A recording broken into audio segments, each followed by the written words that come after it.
and welcome back to Like a Voices. It's been a while, so yeah, let's just get into this. Last time we left off right before we entered the bridge. The bridge? I don't know. So right before our journey through across a very deadly lake begins, and do please excuse the sun. It's annoying on the video. I see it, but I'm enjoying the sunlight right now, so I just didn't want to close my window. I hope you don't mind. Actually, on my other camera, I'm currently trying to set up, but I don't have the right stuff for it for now. It works perfectly, but because this is a crappy laptop webcam, it's just not right for this. So yeah, it doesn't matter. Let's get into this. Let's kill some people, I guess. Although I don't want to. But hey, I do plan to at least let one survive. That is a good thing, right? Alright. As soon as I stepped onto the wood, the temperature drops. The light of my lamp shines against the water's surface as reflective as a mirror. Until we reach land again, death is only a small mistake away. We fall into line with the guide leading the way. Margaret stays close to him and I behind her, watching to make sure she doesn't slip on the slick wet wood. Bemel brings up the rear. Each of us hold our lanterns in front of us, but it does little good. The fog is thick and nigh impenetrable, consuming the light as if hungry for it. Above the surface of the lake it's deadly quiet. No longer is there the whispering wind, nor the sound of water lapping against the shore. It's just our own mismatched footsteps and the sound of my quickened breathing. Right. My eyes drift back to the lake, against my better judgment. It's no wonder there's not even the sound of water, with how still the surface is. It seems almost sturdy, with the sheen of a black marble floor. I've heard rumors the water of Sinlo's is heavier, more difficult to disturb than natural water, that just the weight of its oppressive gling is enough to keep someone down, even without something even darker than the abyss of the lake flickers just below the surface, or at least I think it does. I turn my gaze to Margaret's back. It's better to stay focused. Fall back a bit. You're following me too closely. Well, geez, guide. The guide is looking over his shoulder, addressing Margaret. I'm sorry. If someone gets pulled into the lake, they'll instinctively reach for anything to hold on to. Do not let that be you. Margaret's shoulders rise and she nods with great seriousness. I understand. Thank you for the advice. I don't know why, but the voice actor for her doesn't sound as close to the microphone, or doesn't have as good of a microphone as the other actors, so she sounds odd to me. I could be wrong, but it just might be that they worked over great distance with her and she didn't have the same equipment as the other people do. But hey, that's just me. I think she works for another game I played, and it was the same issue there. It might just be her voice. I don't know. I don't want to make it sound bad. It's just it sounds a little bit off, and I just wanted to talk about that. I am sorry. I understand, thank you for the word. No, but she said that. He ignored her gratitude. You can speak amongst yourselves if you so choose, as long as you pay attention to where you're going. There is no worth in listening to the sounds out there. If there's anything at all, it'll only be Nixie trying to set you on edge. Oh, thank you for telling me how to pronounce that. Last time I played the demo, I was like, Nixie? Nixie? What the fuck am I supposed to call these creatures? But yeah, I think I said Nixie in the end. Or Nixie? No, I think I said Nixie. I'm not sure. I might have done something good. Alright. Then, could you tell us your name? You didn't have a chance to properly introduce yourself, and I've only heard you being referred to as the guide. I don't have a name. He's facing the front again, his voice as expressionless as before. I have no way of guessing how he feels as he says this. Oh. It's probably not something he wishes to talk about. However, there was something else I wanted to say, so changing the subject is not difficult. Margaret, thank you for allowing us to join you. Margaret shrugs non-committedly. Committedly, right? It wasn't exactly up to me. The guide said he would take you. She hesitates and then she looks tentatively over her shoulder at me. Thank you for saying that. It's appreciated. Bemele and I will do our best to be an asset on this trip, rather than a burden. That's nice. I'm not afraid to be out here, though. Still, at least with your training, you should be able to take care of yourselves. I admire her resilience. It's comforting to know that everyone here is so confident in their abilities, not enough to forget how terrible it feels to be over this lake. I'm not sure if that is fortunate or unfortunate. Believing yourself to be secure doesn't mean that you are. As the conversation lulls, a new sound breaks through. It's a whispering noise again. It's the chatting of inhuman voices, and this time coming from all around us. Taking care of yourself is exactly what you need to do. The guide is speaking again, except louder, as if to cover the Nixie's voices with his own. Work to survive at all costs, and hope that everyone around you has enough sense to do the same. That's the only way you'll make it to the other side. Margaret nods in response, but I hear a grunt from behind me. Groups tend to go further when they work together to achieve the same goal. The guide doesn't say anything in response to Bemel's grumbling either. I'm not sure whether he didn't hear Bemel or whether he just didn't feel the statements made thus far worthy of addressing. I have a feeling it's the latter. We go around a large bend in the bridge, part of it forking off to another way. I wonder how the guide knows which one of these essentially identical paths is correct when something in the corner of my eye catches my I attention. believe I saw something over there. Keep walking. No need to worry. The guide's voice is calm and level. I decide against pressing the issue, not wanting to set everyone even more on edge. What did he say? Perhaps not wanting the conversation to be caught by the guide, he speaks softly, though I couldn't quite hear him because of it. I take my eyes off Margaret ahead for a moment to explain it to Bemel and stop dead in my tracks. Only one word is able to escape me in my stunned state.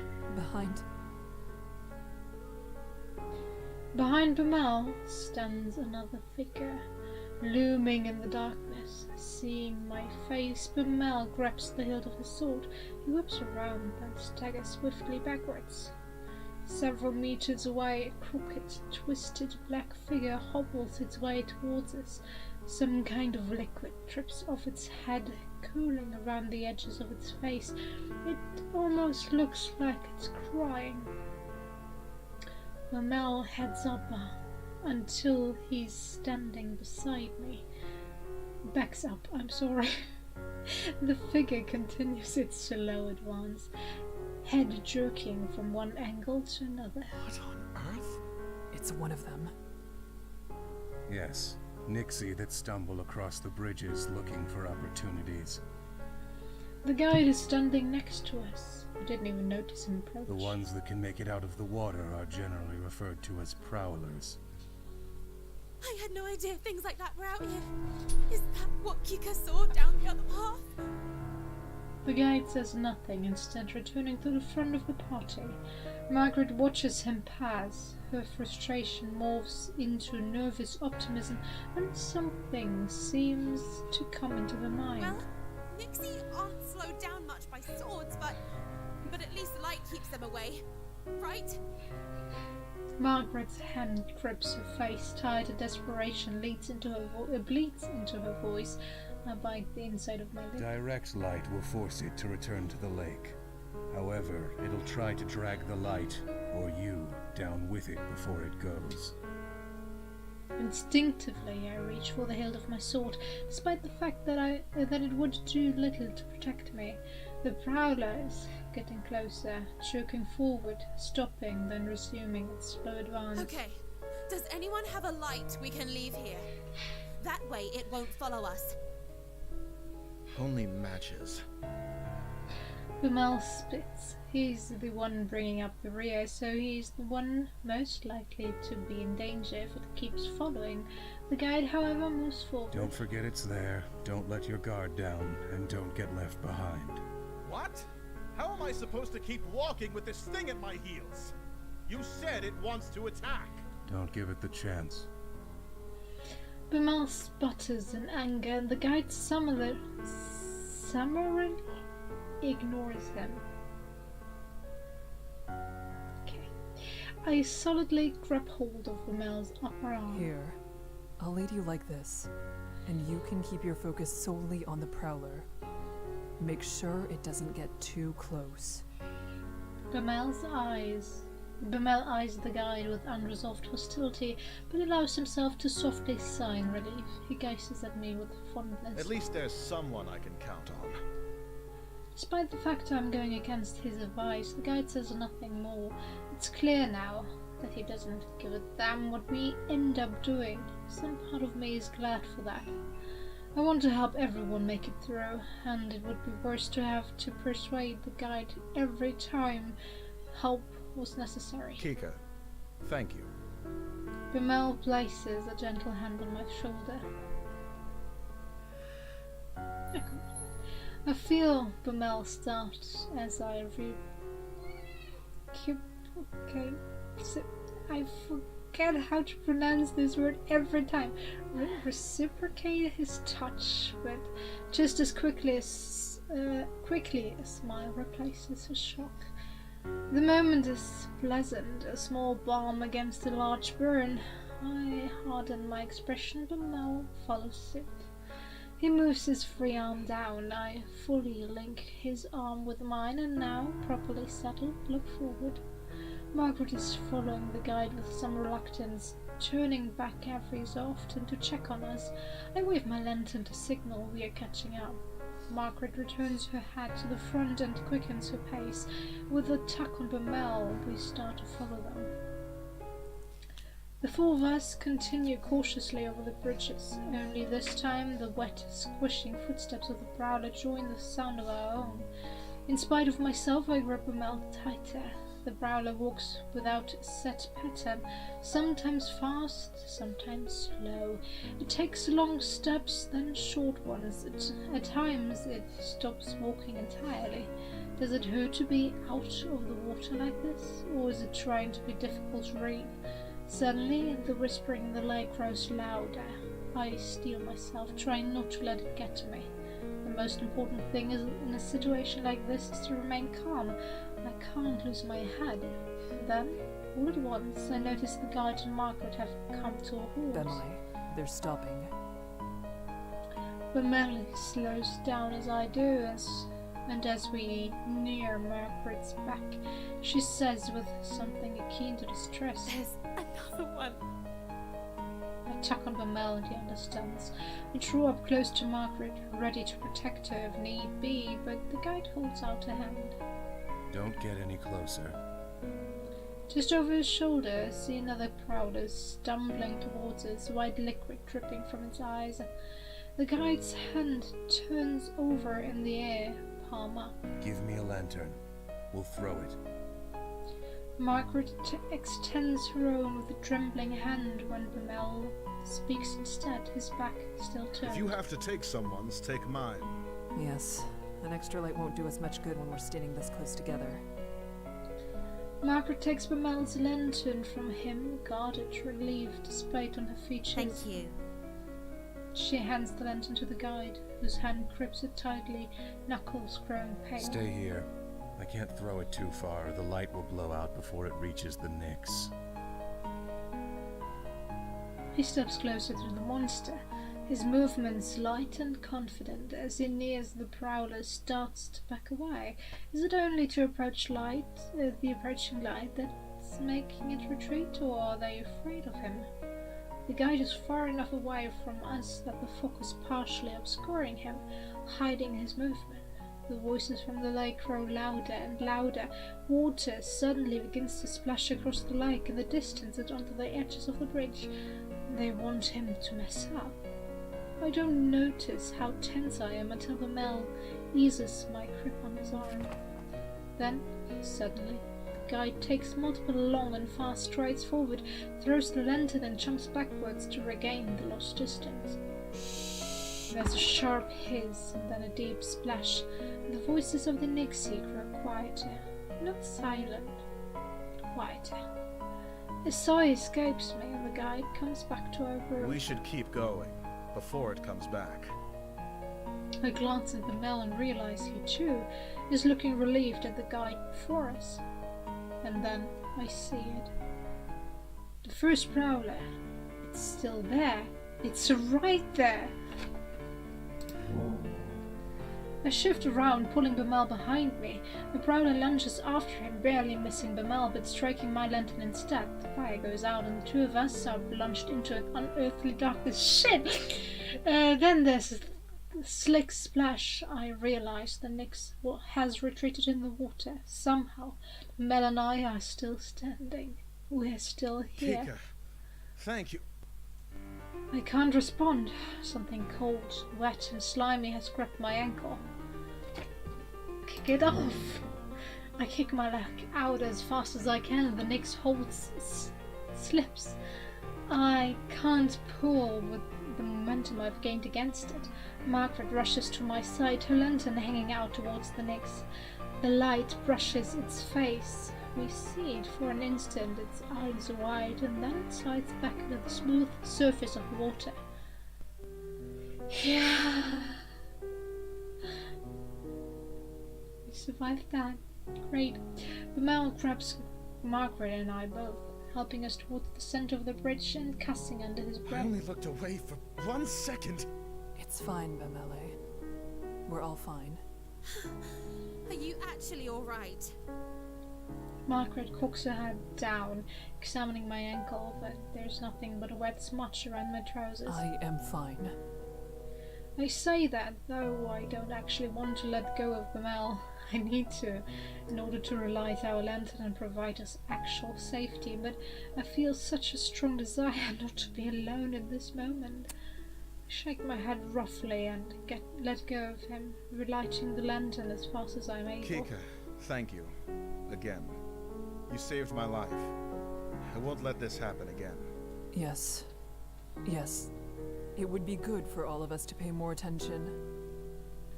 Margaret nods solemnly. Suddenly it seems like we're all on the same side. It isn't only Bamel and I. She's with us and more than simply presence. The guide's voice has called us that monster's grasp ends my train of thought. We lost the lantern I threw. The Nyx grabbed it after the light went out. Margaret makes a noise. I glance over, wondering whether she's upset, but there's a small smile on her face instead. It's better than them taking anything else.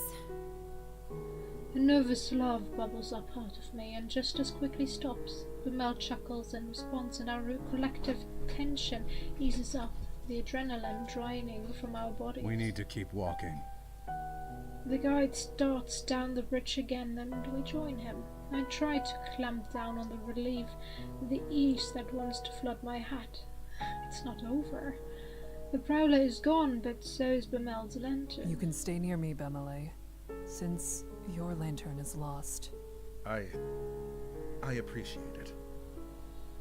Margaret goes on ahead of us. Bemel stays by my side as I keep at the end of line. The breath of release for Margaret and Bemel is quickly swallowed by the somber atmosphere of Sinlos as well, replaced by the brevity of a near-death experience. Never mind celebrating his survival. Something like that shouldn't have happened in the first place. The memory of the prowlers reaching out towards us appears each time I close my eyes. Why does it look like something's dripping down their faces? The prowlers are on Margaret's mind too. Looking at her pained expression, it's as though the moment of relief never existed at all. I'm not sure. Me neither. Something's wrong with them, though. They live in water. Air shouldn't be good for the things, but they want to drown humans so much they're willing to drag themselves around on land? It's not right. Of course it isn't. They are monsters. They likely do not understand even the concept of right and wrong. Well, I don't disagree that there's something very wrong about them. I truly hope that's the last we'll see of the prowlers. Something comes to her mind, causing Margaret to enter part of the conversation early. Since you two have to share a light, wouldn't it be safer to be in the middle? Margaret stops and waits for Bemel and I to reach a position. That way, you'll catch the edges of my light and the guide's, and it won't be so dangerous if Bemele loses his position momentarily. That's a very kind offer, Margaret. Bemel's surprise is so apparent I want to cover his face with my hands to stop him from insulting her. She merely smirks. I think Margaret may be surprised with herself too. Bemel returns to his usual surety. As thoughtful as it is, I, at least, am fine with bringing up the rear. I'm used to keeping watch for monsters, and since there are two of us, I can pay attention to the back while Kika focuses ahead. It's not my light, though, so I shouldn't be the one to decide what she should do with it. Margaret and Bemel turn to look at me in unison. Seems like it's my decision. Neither of them are wrong. As for me, my goal is to protect everyone. Can't very well do that with Margaret following behind us. But being stuck in the middle of the group could also be dangerous depending on what circumstances we come across. Getting pincered by the enemy would be an almost sure death, no matter how experienced Bemel and I are. I just don't know what to expect from this bridge, and that makes things so much more difficult. So you're staying behind? Yes. I know I did that in the demo as well, but I still think it's the safest option. I'm not sure if I could save her if she's behind with what is coming up next. And I might be able to, but since I'm not sure, I do not want to risk losing her because of that. Because I, well, put her in the rear position, and I still believe with Bemel and I, it is safer for us to be behind, even though we only have one lantern, but we are both trained soldiers, so we might have good reflexes. So yeah. Oh well, we supposedly have good reflexes, or should have good reflexes, and know how to react in a dangerous situation. Better than a civilian, and well, Margaret does not look like she's well trained. She does seem to have some pounds on her ribs, so yeah. I think you know what I mean, so I'll just keep going. So you're staying behind. Seems like it. Yes, I think we'll be good here. But really, thank you. That was a very kind offer. Well, alright. Mark respects our decision and trots ahead a bit to catch back up with the guide, he who has paid no mind to the entire affair. So, I don't want to sound like a child, but how much longer until we arrive at the halfway point? Margaret chuckles, reflecting the amusement I don't want to vocalize. We still have some ways to go. Damn. I suppress my laughter yet again at his pouting response. The gloom we've been under dissipates slightly, like light flickering through the fog. The first trial tends to be the most difficult. I believe we will only react better from this point on. I like the way you think. Then a gleam enters Bemel's eyes, and he grins. I think Kika deserves a round of applause. Her quick reflexes are owed the utmost appreciation. He leans softly into my shoulder, trying to get me to... What? It was indeed a sight. You're quite capable. Bemele was also a sight, but for very different reasons. The way he froze with his mouth all agape was a laugh in itself. Bemel shakes a fist at Margaret in mock anger, then shoots me an affectionate look. You should know, she and I are usually on equal footing. The only reason you had footing at all is because she pulled you back. Bemel laughs self-consciously, scratching his head. That's very true. You can always count on Kika. I keep my eyes steadily ahead, unsure how I should respond. I'm pleased, almost grateful to hear what they think of me, but I don't know what I could say that wouldn't seem pathetic. Instead, I contribute the best way I can. I keep my focus on the path ahead of us. Without a response from me, the conversation quickly dies out. Still, it eases my heart to be on such friendly terms with my companions. After some time, I notice Margaret isn't keeping up with the guide as much as she was before. I realize it's because the guide has increased his pace. Margaret begins to jog in an effort to keep up with him, and Bemele and I do the same. Despite this, the guide keeps getting further away. We go faster and faster until I'm preparing for what is coming next, until suddenly we're full on sprinting across the slick wooden board. Figures in the dark fog fly past us at a blur, and it occurs to me the branching paths in the bridge appear to be sinking. I try hard to swallow my rising panic.